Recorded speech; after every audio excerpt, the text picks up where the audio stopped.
Your honour, আমি বিবাদী পক্ষের একজন সরকারি উকিল। আমার মক্কেল জনাব মাকসুদুল হক আজ 4 দিন হাজত খাটছেন মিথ্যে মামলার জন্য এবং তার বিরুদ্ধে আনা সকল অভিযোগ মিথ্যে এবং বানোয়াট। এবং এই মামলার যিনি বাদী রয়েছেন তিনি আজ অনুপস্থিত এবং এটা থেকে প্রমাণিত হয় যে এই মামলাটি একটি সাজানো নাটক মাত্র। আমার মক্কেল জনাব মাকসুদুল হক একজন আলেম মানুষ, অত্যন্ত নম্র ভদ্র মানুষ। উনি যে কষ্ট এবং দুর্দশার মধ্য দিয়ে যাচ্ছেন এটা কোনোভাবেই কাম্য নয় এবং উনি প্রতিহিংসার শিকার মহামান্য আদালত। তাই আমি ওনার নিঃশর্ত মুক্তি কামনা করছি। That's all your honour. Ayush সাহেব, আপনার কিছু বলার আছে? ম্যাডাম, আমি আসামিকে কঠিনভাবে জিজ্ঞাসাবাদ করেছি, উনি দোষ স্বীকার করেনি। আমি আমার সোর্সের মাধ্যমে জানতে পেরেছি এই মামলা মিথ্যা, বানোয়াট, ভিত্তিহীন। উনাকে শুধুমাত্র সমাজে ছোট করার জন্য এই মামলা দায়ের করা হয়েছে। তাই তাকে যদি নিঃশর্ত মুক্তি দেওয়া হয়, আমার তরফ থেকে কোনো আপত্তি নেই।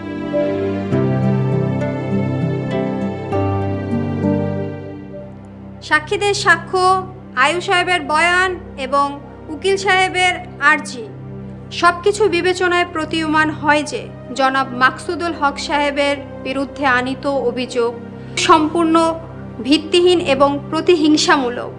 মামলার অভিযোগ সত্য প্রমাণিত না হওয়ায় এই আদালত আসামি জনাব মাকসুদুল হক সাহেবকে নিঃশর্ত মুক্তি প্রদান করা হলো।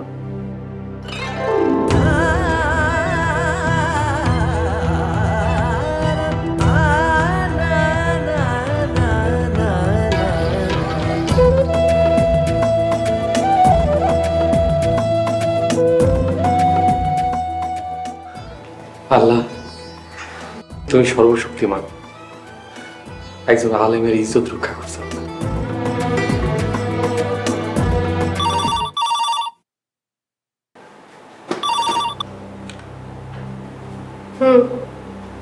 পাঠিয়ে দেন। ঠিক আছে।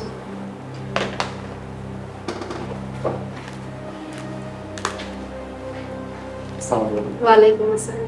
দাঁড়িয়ে কেন, বসুন।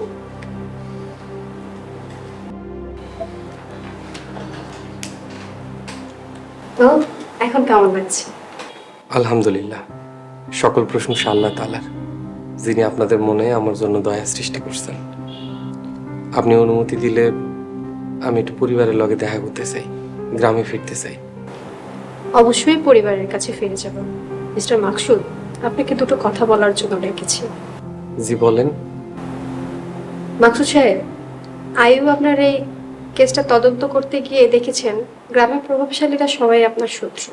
আপনার গ্রামে থাকাটা সেফ নয়। আপনাকে সাবধানে থাকতে হবে। তারা আপনার ক্ষতি করার জন্য সব ধরনের চেষ্টা করবে। আল্লাহ ভরসা, আমার আল্লাহ আমার সাথে আছে। তারপরেও আল্লাহ বলেছে সাবধানে থাকতে। আপনার গ্রামে থাকাটা একদমই সেফ না। কি করবো কন? নিজের গ্রাম থইয়া কোনো জায়গায় যাওনের আছে আমার? আপনাকে ঢাকায় একটা চাকরির ব্যবস্থা করে দিয়েছি। আপনি আপাতত একা সেখানে চলে যান। ওখানে ভালো মতো সেটেল হয়ে তারপর আপনার ওয়াইফকে নিয়ে যাবেন। তাহলে তো খুবই ভালো হয়, কিন্তু আমি কি সত্যি ঢাকায় চাকরি করতে পারবো? নিশ্চয়ই পারবেন। আপনার সেই যোগ্যতা আছে। আর আপনার সবচাইতে বড় যোগ্যতা আপনি একজন অনেস্ট। আলহামদুলিল্লাহ, আমি রাজি। এটা আমার বান্ধবী। আমি ওকে সবকিছু বলে রেখেছি। ও আপনার জন্য সমস্ত ব্যবস্থা করে রেখেছে। আপনি আপনার পরিবারের সাথে দেখা করে ওর সাথে যোগাযোগ করুন। জি আইসা। ম্যাডাম, আপনি আমার জন্য এত কিছু করবেন আমি কল্পনা করতে পারি নাই। আমার খুব জানতে ইচ্ছা করতেছে, আপনি আমার জন্য কেন এত কিছু করতেছেন? কারণ আমি আপনার কাছে ঋণী। অনেক বছর আগে যদি আপনি আমার প্রেমের প্রস্তাবটা প্রত্যাখ্যান না করতেন, তাহলে আমি আজকে এত দূর আসতে পারতাম না। মাশাআল্লাহ, আপনাকে আঘাত করবার জন্য দুঃখিত, আমরা মাফ করে দিন। কিছু কিছু আঘাত, কিছু কিছু কষ্ট মানুষকে এগিয়ে যেতে প্রেরণা যোগায় আর ভালো কিছু করার জেদ জন্ম দেয়।